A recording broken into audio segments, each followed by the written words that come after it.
I'm Stephanie, 31, and my daughter Grace is my whole world. She's 12, bright-eyed, and the kindest soul I know. My relationship with my parents Harold and Martha and my brother Jason? That's complicated. When I left Grace with them for a weekend conference, my stomach knotted with worry. I never imagined that 3 days later, I'd be in a hospital room, watching my daughter recover from emergency surgery on a broken leg that my family had forced her to walk on for 3 hours. We didn't have time for the ER, they said. Before I continue with this story, where are you watching from? Drop a comment below, hit that like button, and subscribe to hear how I handled this unforgivable betrayal. Life as a single mom isn't easy, but Grace and I have found our rhythm. After my divorce from Mark 5 years ago, I've devoted myself to giving Grace stability and love. Mark's job took him across the country, and while he sends child support regularly, his visits are sporadic. Grace understands she's always been mature for her age, but I've worked double time to fill that gap, to be both mom and dad. My relationship with my own parents has always been strained.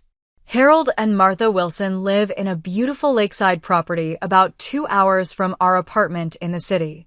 It's picturesque, wooden cabin, private dock, forest trails, the kind of place Grace loves to visit. But beneath that Norman Rockwell exterior lies a colder reality. Growing up, I was never quite enough for them. Harold, a retired surgeon, expected perfection. Martha, a former school principal, scrutinized every decision. Their criticism was relentless. My grades, despite being A's, my appearance, too casual. My career choice, teaching instead of medicine. Even now, at 31, with a master's degree and a stable job as a high school English teacher, I still feel 16 and inadequate around them. Then there's my brother, Jason. 3 years younger, yet somehow always above reproach. The golden child. The boy wonder who followed our father's footsteps into medicine. Jason could do no wrong, while I seemingly could do no right. When he became an orthopedic surgeon, just like Dad, you'd have thought he'd cured cancer from my parents' reaction. Despite all this, I maintained contact because I believed Grace deserved to know her grandparents and uncle. They adored her, in their way. Grace loved fishing with Grandpa Harold, baking with Grandma Martha, and listening to Uncle Jason's hospital stories. I tried to shield her from their subtle criticisms, the same ones that had chipped away at my self-worth for decades. For the most part, I succeeded. So, when my principal selected me to represent our school at an educational conference in Chicago, a potential stepping stone to the department head position I'd been working toward, I reluctantly arranged for Grace to stay with my parents for the weekend. "It's only 3 days, Mom," Grace said, packing her favorite books. At 12, she was in that beautiful transition phase, still my little girl but blossoming into her own person. Her dark hair was pulled into a practical ponytail, and her blue eyes sparkled with excitement. "I'll be fine. Plus, Grandpa said we might go hiking to the waterfall." I checked her suitcase, adding an extra sweater. April in Minnesota can be unpredictable. "I know you'll be fine, sweetie. Just remember to take your allergy medication every morning, and don't let Grandpa give you too much sugar before bed." "I know, Mom." She rolled her eyes playfully. "We've done this before." We had, but never for more than a day. Something about this trip felt different. Maybe it was the importance of the conference, or perhaps it was the way Jason had inserted himself into the weekend plans at the last minute. He and his wife, Megan, were having issues, and he decided to stay at our parents' place to clear his head. Jason's presence always shifted the family dynamic, making Harold and Martha even more dismissive of me. Friday afternoon, I drove Grace to the lake house. The property looked beautiful in early spring, budding trees, glimpses of the lake through the woods, the charming A-frame house my father had built before I was born. My parents greeted us on the porch, Martha immediately fussing over Grace's light jacket. "That's not nearly warm enough for the forecast," she criticized, ushering Grace inside. "I've laid out some appropriate clothes for the weekend." I bit my tongue. Grace shot me a look that said, "It's okay, I'll handle Grandma." Harold barely acknowledged me, focused instead on telling Grace about the hiking trail he'd mapped out for Saturday. The waterfall is gorgeous this time of year with the snow melt. You'll need proper shoes, not those flimsy sneakers. I packed her hiking boots. "Dad," I said, setting Grace's suitcase in the guest room. "They're the ones you and Mom got her for Christmas." He nodded distractedly. "Jason's bringing steaks for dinner tomorrow. He should be here around noon." Of course, Jason's arrival was the highlight of the weekend. Before leaving, I pulled my mother aside in the kitchen. "Mom, Grace sometimes gets homesick at night. If she needs to call me, even late, please let her." Martha waved dismissively. "Stephanie, we've raised children before. Successfully, I might add." The implication that I somehow hadn't been raised successfully wasn't lost on me. "Grace will be fine. We don't coddle her like you do." I swallowed my retort. "Also, she's been having some knee pain from soccer. If it flares up, there's ibuprofen in her toiletry bag." Harold was a surgeon for 35 years, and Jason is a doctor. "I think we can handle a little knee pain." Her tone was clipped, final. When Jason arrived as I was preparing to leave, he barely spared me a greeting before sweeping Grace into a bear hug. "There's my favorite niece. Ready for an adventure weekend with the cool uncle?" Grace laughed, and I forced a smile. Jason had always been good with Grace, if somewhat overbearing. His gift-giving was excessive, his stories exaggerated, his entire persona with her performative. But Grace adored him. "Drive safe, Steph," was all he said to me as I hugged Grace goodbye. "Be good, sweetie. Call me tonight before bed, okay?" I whispered to Grace. "I love you more than anything." "Love you too, Mom. Don't worry so much. Your conference is going to be amazing." As I drove away, I watched Grace in my rearview mirror, waving enthusiastically from between my stern-faced parents and my smirking brother. That image would haunt me later, my bright, trusting daughter surrounded by the three people who would betray her so profoundly. The Chicago conference started well. My presentation on innovative literacy techniques for diverse learners was scheduled for Saturday afternoon, and Friday's keynote speeches provided valuable networking opportunities. Still, I found myself checking my phone frequently, smiling at Grace's occasional texts about the banana pancakes Grandma made or the woodpecker she spotted near the dock. Friday evening, I called as promised, but no one answered. I tried 3 times over 2 hours, growing increasingly concerned. Finally, around 9:30 p.m., my father called back. "Grace is already asleep," he said curtly.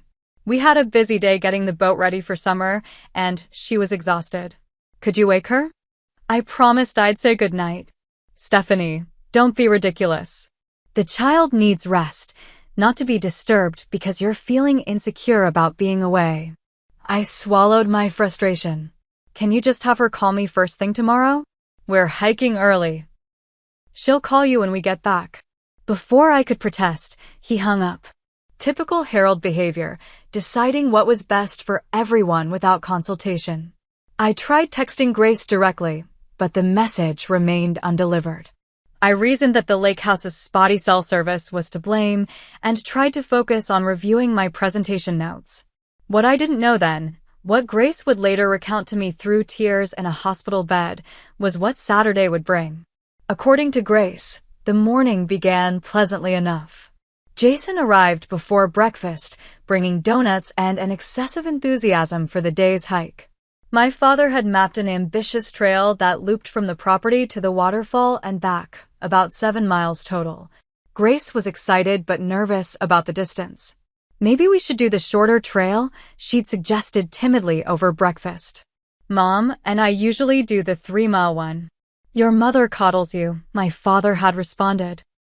"You're old enough for a real hike. Besides, Jason wants to see the upper falls." And so it was decided. What Grace wanted or felt comfortable with was irrelevant. What Jason wanted was the priority, a family dynamic I knew all too well. They set out around 9 a.m. Grace wore the proper hiking boots I'd packed, along with jeans and layers as the spring day promised to warm up. Her backpack contained water, trail mix, and her phone, which my mother promptly confiscated. "No electronics in nature," Martha declared. "This is family time." The first half of the hike went smoothly. They reached the waterfall by noon, where they ate the sandwiches Martha had packed. Grace described how beautiful the falls were, swollen with spring runoff, cascading dramatically over moss-covered rocks. It was on their return journey, about a mile from the waterfall, that everything went wrong. The path narrowed as it followed a stream, becoming rocky and slick with spray from the rushing water. Grace was careful, but my father and Jason set a brisk pace ahead, with Martha following close behind them. No one was watching when Grace's foot slipped on a moss-covered rock. Her leg twisted awkwardly as she fell, and she heard a sickening crack. The pain was immediate and overwhelming. Grace screamed, a sound that echoed through the forest. My family rushed back to find her crumpled on the trail, clutching her right leg, tears streaming down her face. "It's broken," she gasped. Something snapped. I heard it. Jason knelt beside her, his medical training finally useful.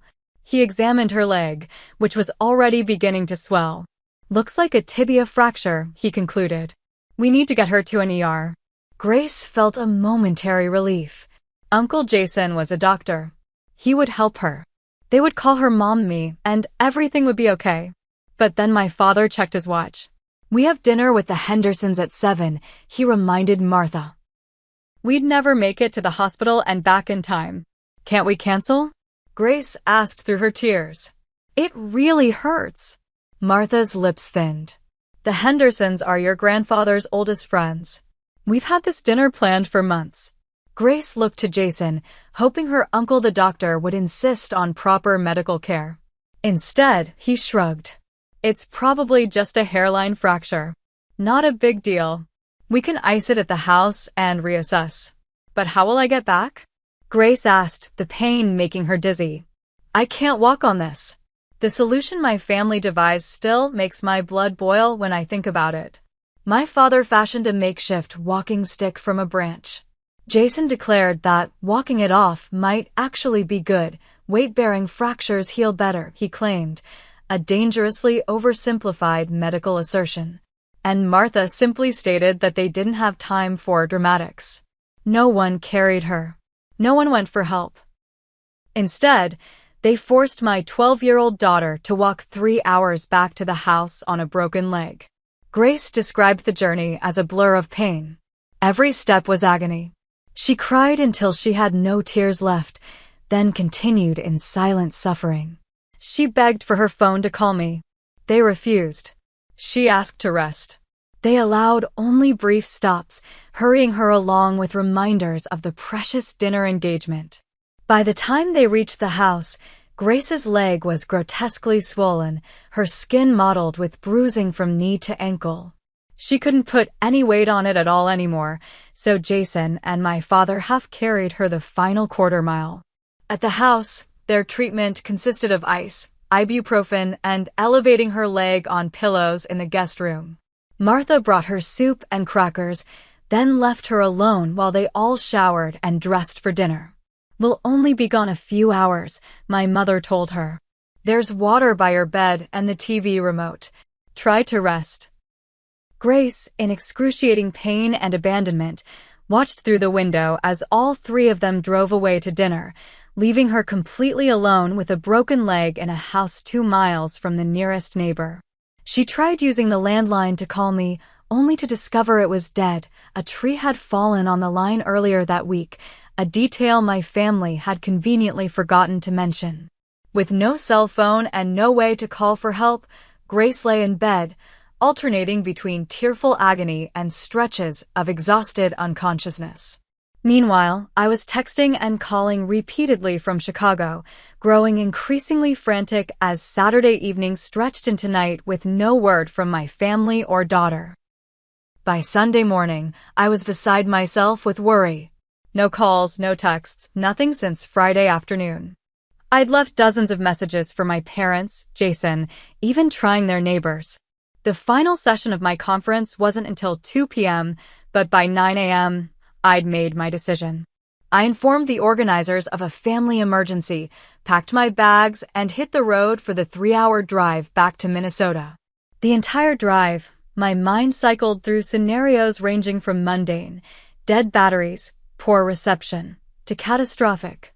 By the time I turned onto the gravel road leading to my parents' property, my hands were shaking on the steering wheel.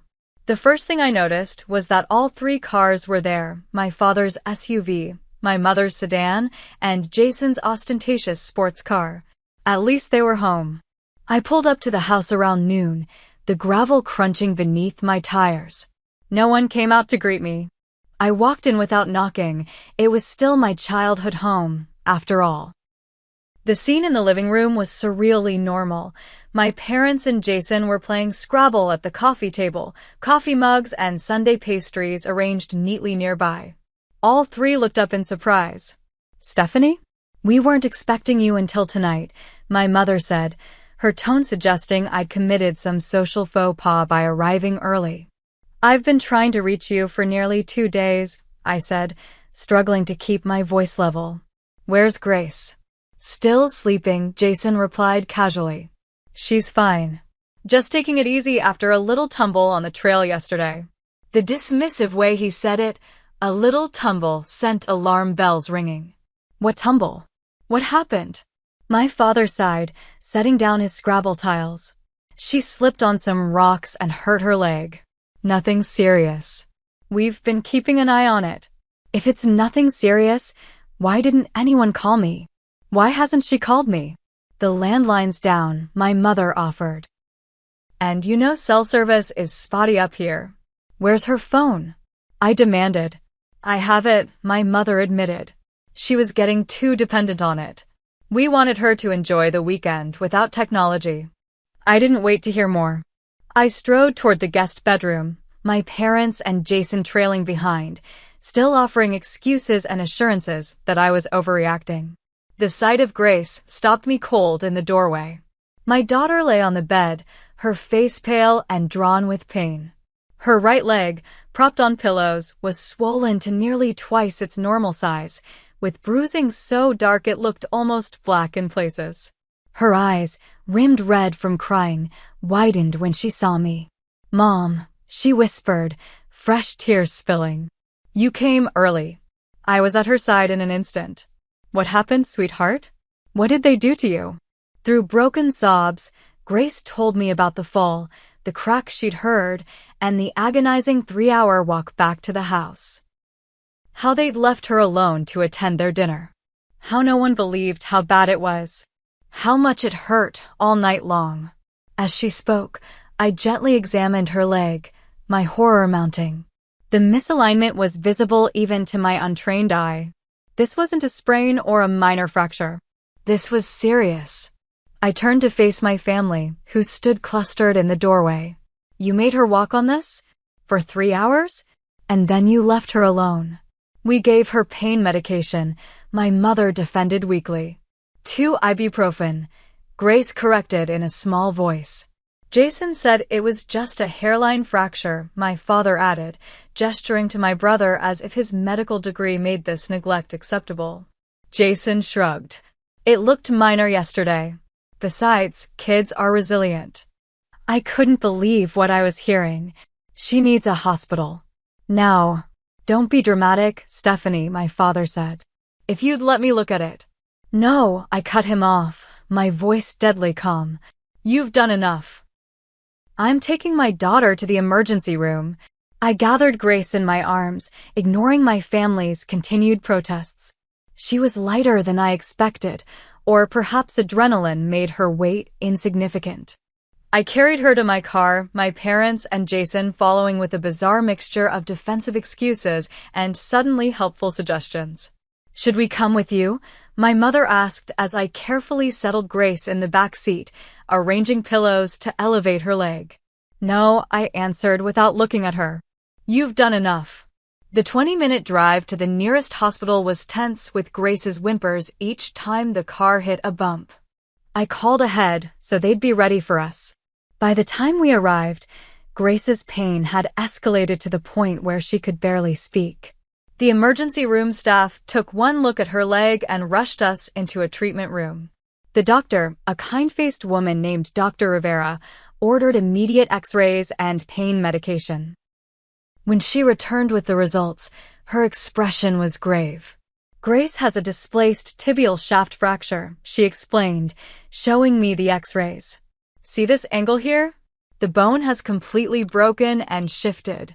What concerns me most is the delay in treatment. Walking on this injury has caused soft tissue damage and increased the risk of complications. What kind of complications? I asked, my throat tight. Compartment syndrome is our immediate concern. That's increased pressure within the muscle compartment that can damage nerves and blood vessels. There's also risk of infection, improper healing, and long-term mobility issues. What does she need? Surgery, Dr. Rivera said firmly.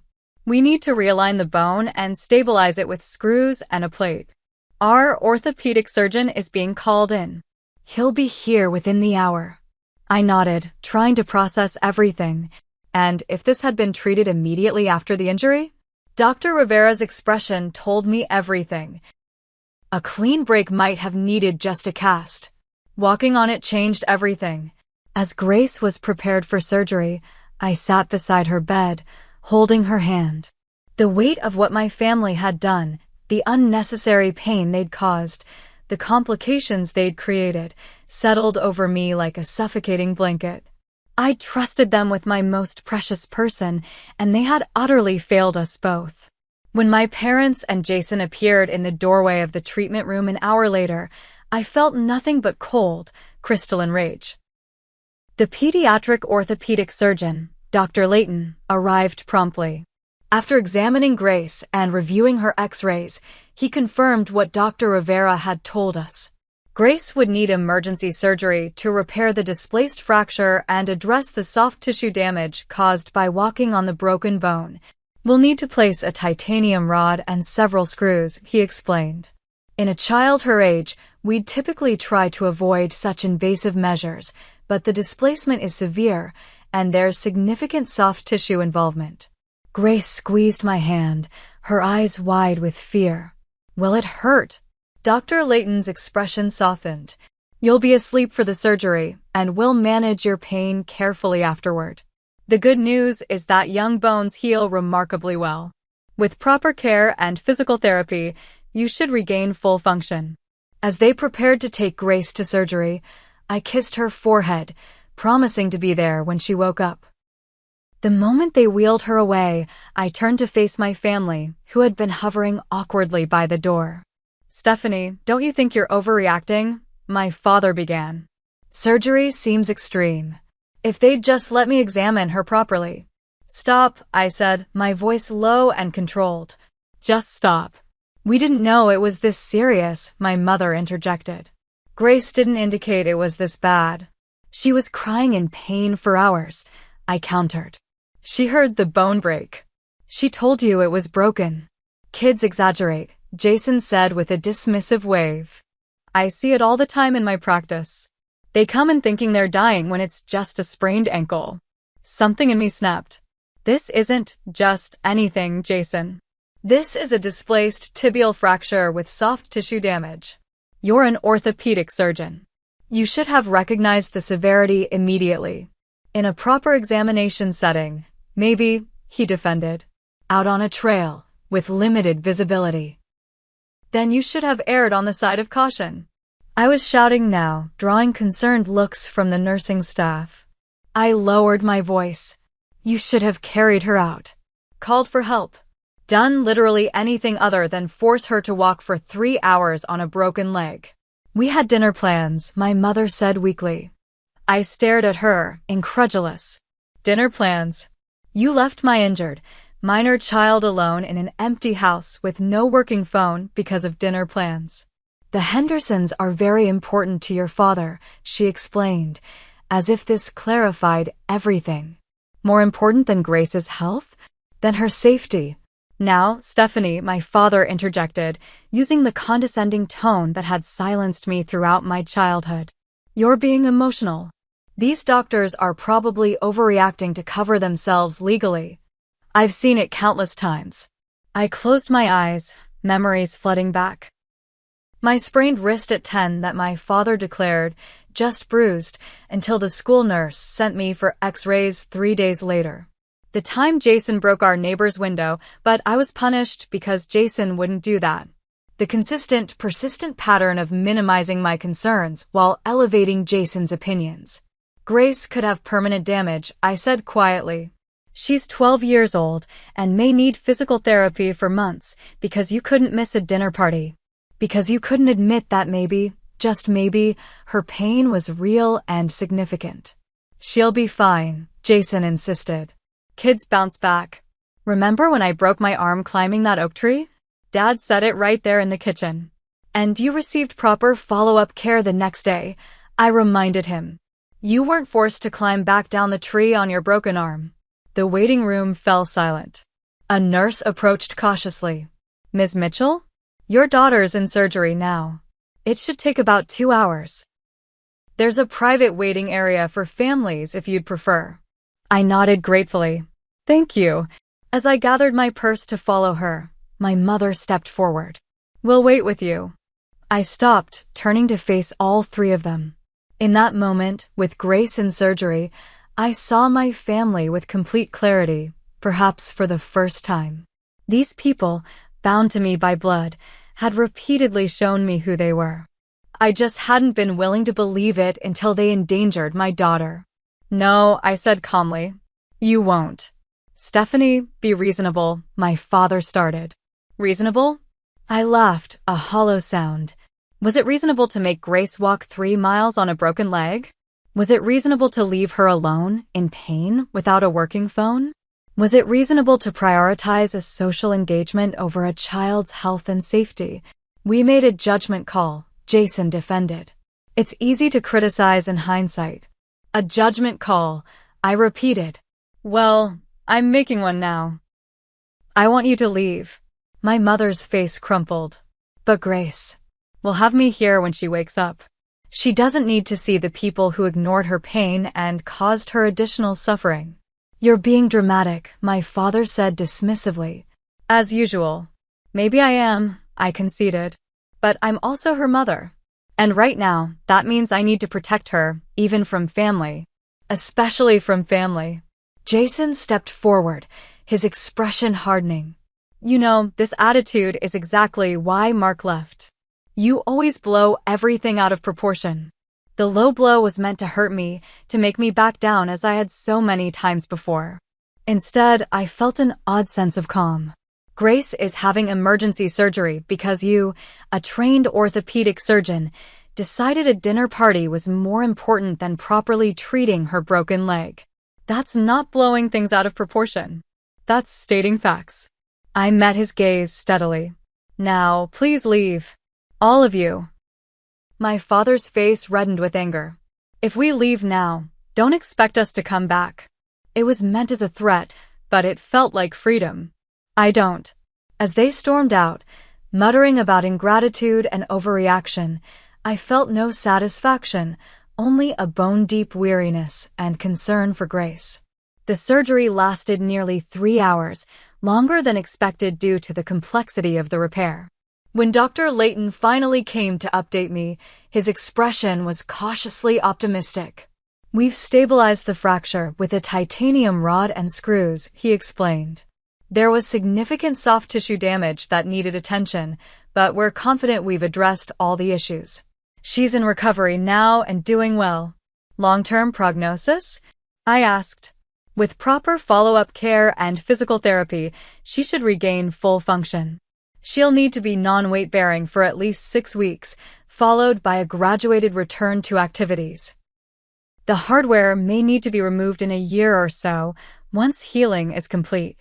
I nodded, relief washing over me. Can I see her? Grace was groggy from anesthesia when I entered the recovery room, her right leg immobilized in a temporary splint until the swelling subsided enough for casting. Her face brightened slightly when she saw me. "Mom," she whispered. "You're still here." I took her hand, careful of the foreline. "Of course I am, sweetheart. I'm not going anywhere." She glanced around the room. "Where's Grandma and Grandpa? And Uncle Jason?" I hesitated, uncertain how much to share in her fragile state. "They had to go, honey. But don't worry about that now. You just focus on resting." Grace's eyes filled with tears. "They didn't believe me, Mom. I told them how bad it hurt, but they said I was being dramatic. Uncle Jason said I was fine." I swallowed hard against my own tears. "I believe you, Grace. I always will. And I'm so sorry this happened." As she drifted back to sleep, still holding my hand, I made a silent promise to both of us. This would never happen again. No matter what it took, I would protect her, even if that meant cutting ties with the family who had betrayed us both so profoundly. The days following Grace's surgery were a blur of hospital rooms, medication schedules, and logistical challenges. Grace remained hospitalized for 3 days, her leg now encased in a temporary splint while the swelling subsided. I slept in the uncomfortable recliner beside her bed, leaving only to shower in the hospital's family facilities and make necessary calls to my school and Grace's. My principal was understanding about my extended absence, especially once I explained the circumstances. Grace's teachers arranged to send assignments so she wouldn't fall behind. Our community, the real one, made of friends and colleagues rather than blood relations, rallied around us. My parents and Jason made no attempt to visit during Grace's hospital stay. Instead, they launched a campaign of texts and voicemails that cycled between defensive justification and accusatory deflection. My mother claimed they were giving us space. My father insisted the doctors had overreacted with unnecessary surgery. Jason suggested that Grace's recovery would have been simpler if you hadn't rushed her to the ER and let me handle it. I read these messages with a strange detachment, as if they were artifacts from a past life. Each one only confirmed that I'd made the right decision in asking them to leave. The only family member who reached out with genuine concern was my Aunt Eleanor, my father's sister. She and my father had been estranged for years, a situation I now understood with crystal clarity. When she called after somehow hearing about Grace's injury, her first words were, "What can I do to help?" Eleanor lived 3 hours away, but offered to drive up the following weekend. "I'm not surprised Harold and Martha handled this poorly," she said bluntly. "They did the same thing when you broke your collarbone at soccer camp. Told you to tough it out for 2 days before your coach insisted on an X-ray." I had almost forgotten that incident, buried beneath years of similar dismissals. "I thought that was normal," I admitted. "That all families worked that way." "It's not normal," Eleanor assured me. "It's neglect, plain and simple." When we finally brought Grace home from the hospital, our apartment presented new challenges. The third-floor walk-up that had never bothered us before now seemed like an insurmountable obstacle. Grace couldn't put any weight on her right leg for at least 6 weeks, meaning she needed crutches to navigate even the simplest tasks. That first night home, I helped her bathe, change, and settle into bed, both of us exhausted from the ordeal. As I tucked her in, Grace asked the question I'd been dreading. "Are we ever going to see Grandma and Grandpa again? Or Uncle Jason?" I sat on the edge of her bed, choosing my words carefully. "I don't know, sweetheart. What they did, making you walk on your broken leg, leaving you alone when you were hurt. That wasn't okay. It wasn't safe." Grace nodded solemnly. "I kept thinking you would have believed me. You would have taken me to the doctor right away. Always, I promised her. I will always believe you when you're hurt, and I will always make sure you get the care you need. Grandpa said I was being dramatic. Like you." Her voice was small, uncertain. "Is that bad? Being like you?" My heart broke a little at her words. "Grace, listen to me. You were not being dramatic. Your leg was broken, badly broken. The doctors confirmed that. And being like me? That's the greatest compliment I could ever receive. because you are kind and brave and honest, all the things I aspire to be." She seemed to accept this, but I could see the hurt lingering in her eyes, not just physical pain, but the deeper wound of betrayal by people she'd trusted and loved. The practical aspects of Grace's recovery proved challenging. Our health insurance covered much of the surgery and hospital stay, but the deductible, copays, and upcoming physical therapy sessions would strain our budget. I applied for a medical leave from work, but it would only cover a portion of my salary. My friend Melissa, a fellow English teacher, organized a meal train. Another colleague, Tom, lived in our building and offered to help carry Grace up and down the stairs when necessary. My ex-husband Mark called from Seattle, horrified by what had happened, and arranged to have groceries delivered weekly. The most difficult conversation was with Mark about my parents' role in Grace's injury. He had always liked them, finding my complaints about their behavior exaggerated. Now, hearing what they'd done, he was stunned into silence. "Jesus, Steph," he finally said. "I thought you were just being sensitive all those years. I had no idea they were capable of something like this." "Neither did I admitted. Not to this extent." "Do you want me to fly out? I can take some time off." The offer surprised me. Mark hadn't taken time off for Grace since our divorce. "No, but thank you for offering. We're managing. But maybe you could FaceTime her more regularly? She could use the extra support right now." "Of course. Anything she needs." He paused. "And what about your parents? What are you going to do about them?" It was the question I'd been wrestling with since the hospital.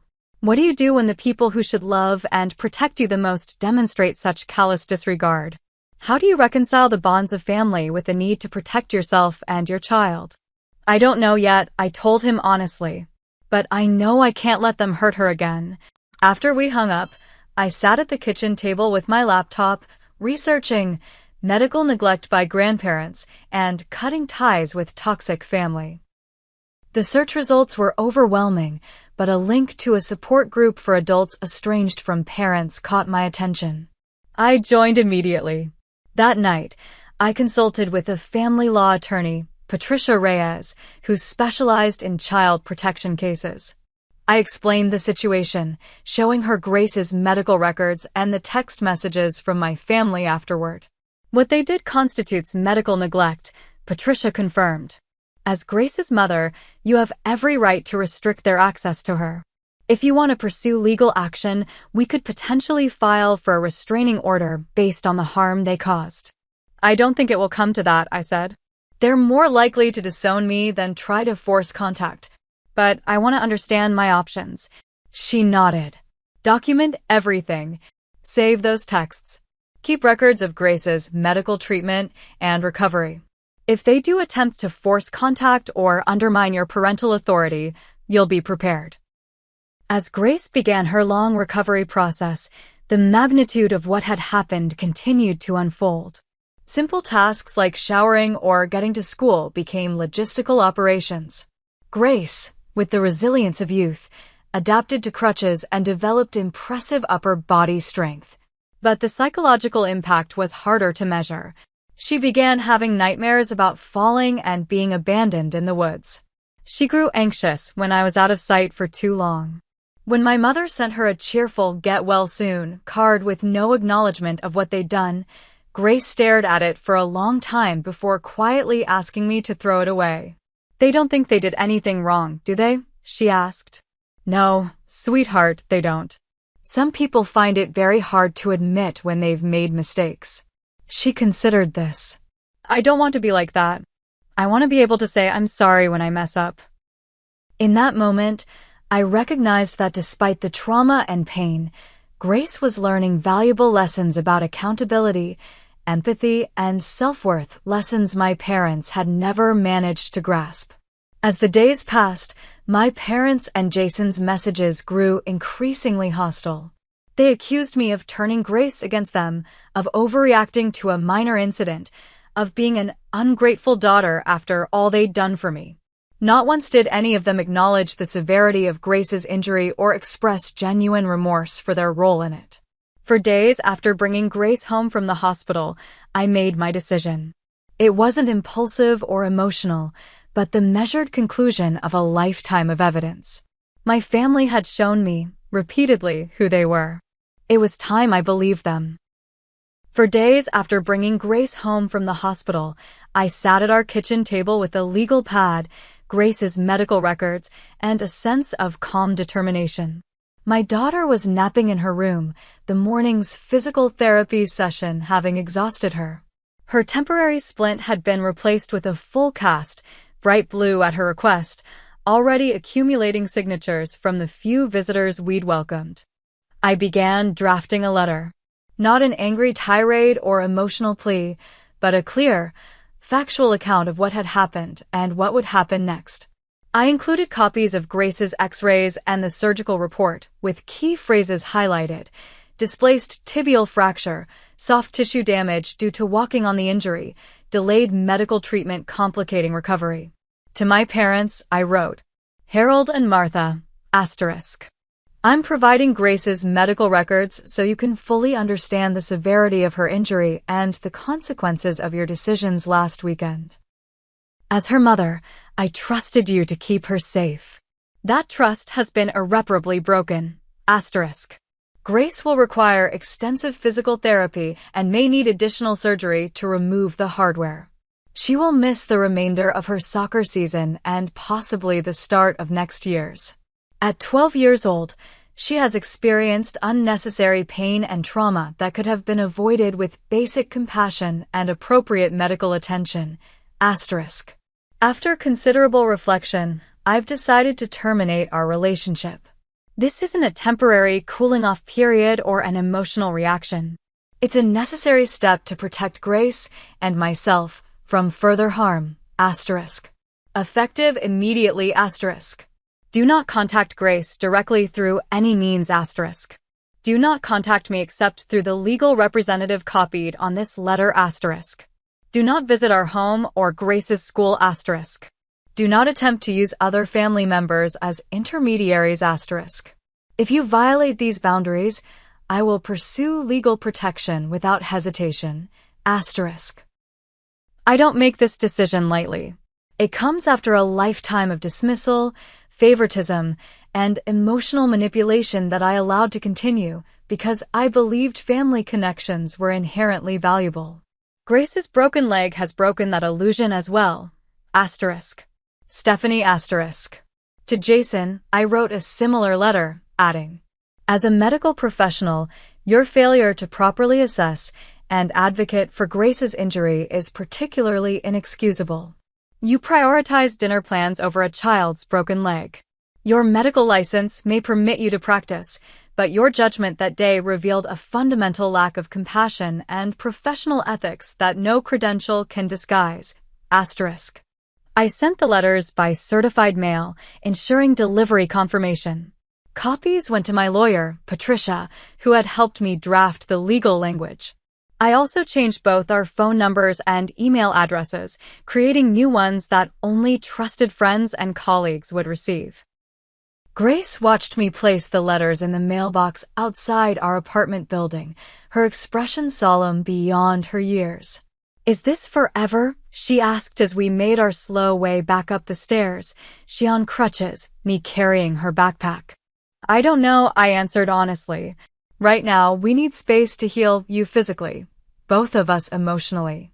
Someday, if they can truly understand what they did and take responsibility, maybe things could be different. But that would require them to change in ways they've never shown the capacity for. She nodded thoughtfully. I'm sad, but also relieved. Is that weird? Not at all. It's exactly how I feel too. The responses came quickly and predictably. My father's lawyer contacted Patricia with veiled threats about my mental stability and parental alienation. My mother sent a tearful voicemail to my school office, the only number she still had, begging to speak to Grace, just for a minute. Jason sent a scathing email to my new address. How he found it, I'll never know, accusing me of professional slander and threatening legal action of his own. None of them acknowledged the harm they'd caused. Patricia handled the legal threats efficiently, responding with copies of Grace's medical records and statements from her doctors about the impact of delayed treatment. The threats quieted after that, though the emotional manipulation attempts continued sporadically. Meanwhile, Grace's recovery progressed slowly but steadily. 6 weeks of non-weight-bearing turned into partial weight-bearing with a walking boot. Physical therapy 3 times a week helped her regain strength and mobility. Her therapist, Diane, incorporated psychological support as well, helping Grace process the betrayal she'd experienced alongside the physical trauma. My Aunt Eleanor became a regular presence in our lives, driving up every other weekend to help with groceries, laundry, or simply to provide adult company for me. Through her, I learned family history I'd never known, patterns of neglect and favoritism that stretched back generations. "Your grandfather did the same to your father," she told me one evening as we shared tea after Grace had gone to bed. Minimized his pain, taught him to suppress emotions, favored the son who most mimicked his stoicism. Harold became what he was raised to be. "That explains it," I said. "But it doesn't excuse it." "No," she agreed. Understanding the origin of behavior doesn't obligate you to accept its continuation. As the weeks passed, we established new routines and traditions. Sunday mornings became pancake breakfasts with whatever toppings we craved. Friday nights were movie nights with takeout from local restaurants we'd never tried before. We started a 2-person book club, reading the same novels and discussing them over hot chocolate. In place of the family we'd lost, we strengthened connections with the people who showed up for us consistently. My colleagues who covered classes when Grace had appointments, neighbors who helped with stairs and errands, even Mark, who surprised us both by flying in for a long weekend to see Grace and help with household projects I'd been postponing. 3 months after surgery, Grace returned to school full-time. Her mobility was still limited, but the walking boot allowed her independence. Her friends had been supportive throughout, visiting with homework and gossip, making her feel included despite her absence. Her teachers accommodated her needs without making her feel singled out. The support group for adults estranged from parents became an invaluable resource. Through their stories, I recognized patterns in my own upbringing that I'd normalized, the constant criticism disguised as concern, the dismissal of my feelings, the golden child/scapegoat dynamic between Jason and me. I began to understand that cutting ties wasn't an act of vengeance, but of self-preservation. 6 months after the incident, Grace had her hardware removal surgery, a less invasive procedure with a quicker recovery time. By then, we had received no direct contact from my parents or Jason for nearly 3 months, though I occasionally heard through mutual acquaintances that they were telling a very different version of events, casting themselves as victims of my unstable behavior and overprotectiveness. I found I no longer cared what they said. The truth was in Grace's medical records, in the scar on her leg, in the therapy sessions she still attended. The truth was in our daily lives, which had grown more peaceful and authentic without the constant undercurrent of criticism and judgment. On the day Grace was cleared to return to all normal activities, including soccer practice, we celebrated with a special dinner at her favorite restaurant. As we shared a dessert, she looked up at me with an expression of quiet contemplation. "Mom, I've been thinking about Grandma and Grandpa and Uncle Jason." My heart skipped. "What about them, sweetie?" "I don't miss them as much as I thought I would." She traced patterns in the chocolate sauce with her spoon. "Is that terrible to say?" "Not at all," I assured her. "Relationships should add value to your life, not drain it. Even family relationships. I miss the idea of them," she continued. "Like having grandparents who come to school concerts and an uncle who teaches me cool stuff. But the real them, they made me feel small. Like my feelings didn't matter. They made me feel that way too," I admitted. "For most of my life." She nodded, understanding beyond her years. "I'm glad we don't feel that way anymore." As we walked home that evening, Grace moving confidently without crutches or limping, I realized we had both healed in ways that extended far beyond her physical recovery. We had rebuilt our sense of worth, our understanding of healthy relationships, and our definition of family. The painful incident had forced a reckoning that was long overdue, and through that crucible, we had emerged stronger, not despite the absence of my parents and brother, but because of it. 6 months after Grace's broken leg, our lives had found a new normal. Her physical recovery had progressed remarkably well, as Dr. Layton had predicted. The second, less invasive surgery to remove the hardware had gone smoothly, leaving only a faint scar where the rod and screws had been. She'd returned to soccer, her coach easing her back with modified training sessions before clearing her for full participation. The emotional healing took longer, for both of us. Grace still occasionally had nightmares about being left alone while injured.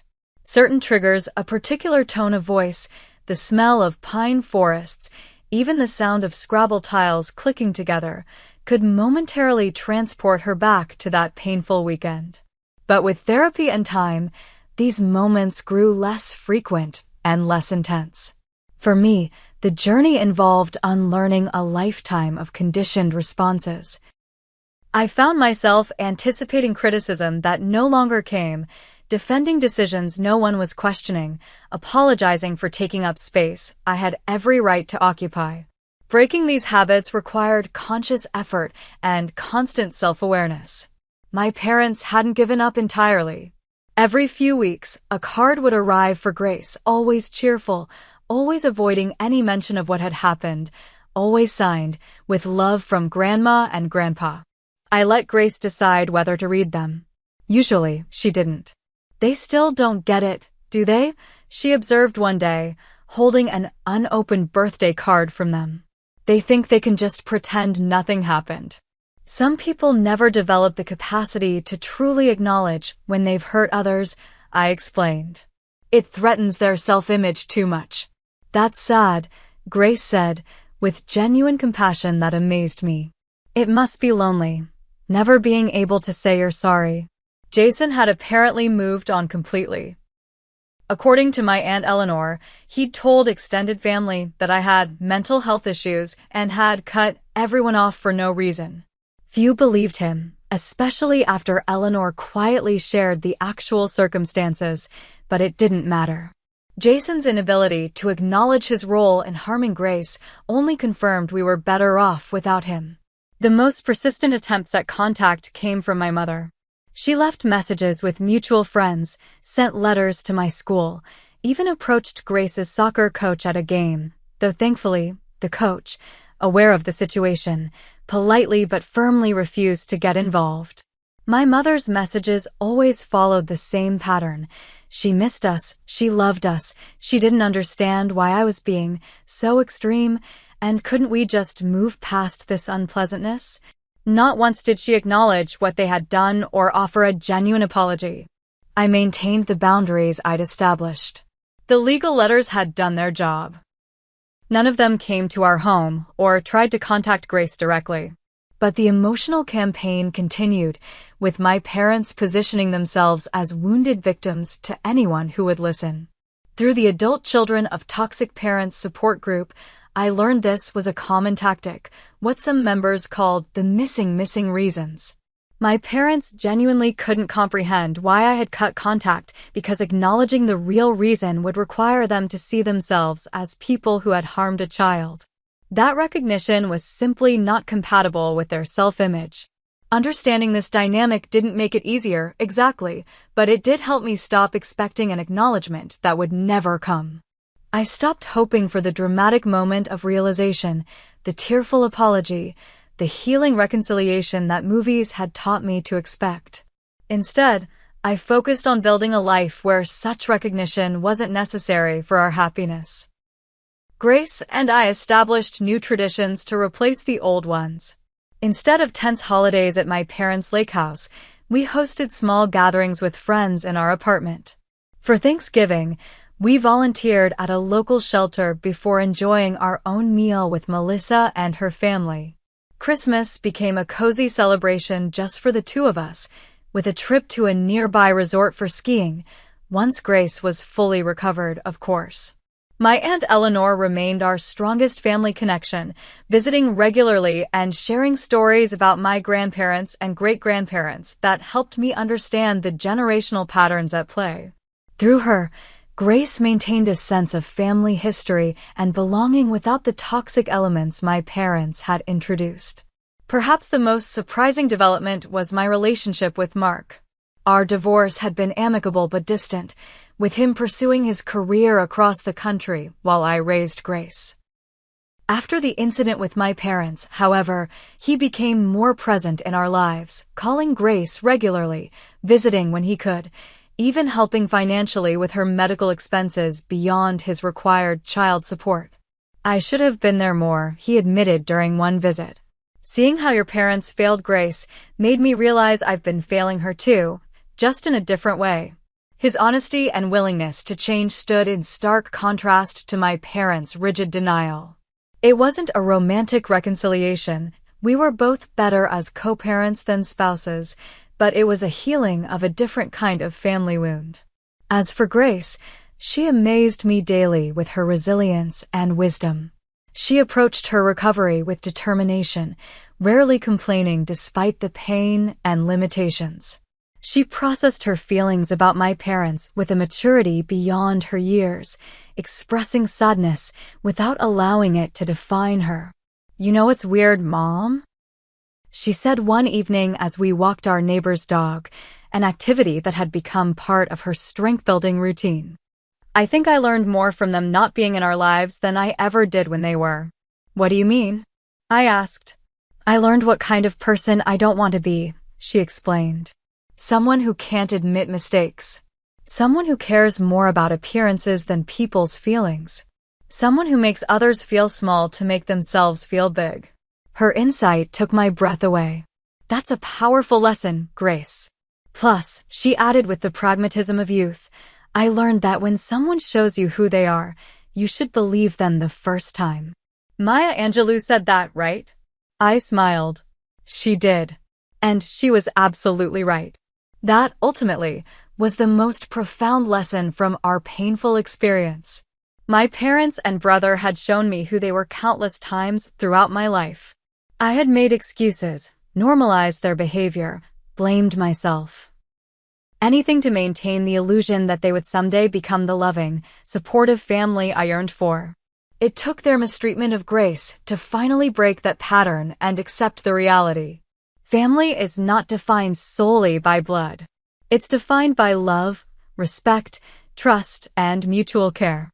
Sometimes, the healthiest family is the one you choose and build, not the one you're born into.